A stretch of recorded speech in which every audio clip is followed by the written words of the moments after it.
ఈ ఈగో ఎందుకు వస్తుంది, ఎలా డెవలప్ అవుతుంది, ఇది ఎందుకు మనల్ని మన తప్పుని మనల్ని చూపకుండా ఆపుతోంది. ఇప్పుడు మీరు పాము దగ్గరికి పామును పట్టుకుందామని వెళ్ళారండి, ఆ పాము కాటేసింది, కాటేస్తుంది కదా. పాము ఎందుకు కాటేస్తుంది? దానికి సరదానా కాటేయడం అంటే?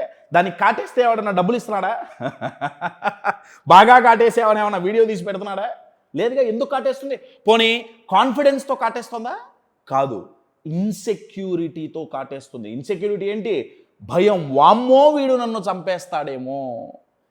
ఈగోకుండే భయం ఏంటయ్యా అంటే, వామ్మో నేను తక్కువైపోతానేమో, ఇది ఫస్ట్ భయం.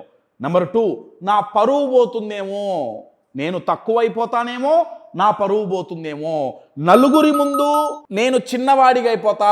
ఎప్పుడు? నా తప్పు నేను ఒప్పుకుంటే. ఎందుకంటే చిన్నప్పటి నుంచి మనం పెరిగిన విధానం కావచ్చు, మనం తప్పు చేసినప్పుడల్లా యూజువల్గా మనకి జరిగిన ట్రీట్మెంట్ ఏంటంటే, ఏం కాలేరా, తప్పు చేస్తే చేసావు, మళ్ళీ పికప్ అవదు అని చెప్పిన వాళ్ళు చాలామంది తక్కువ.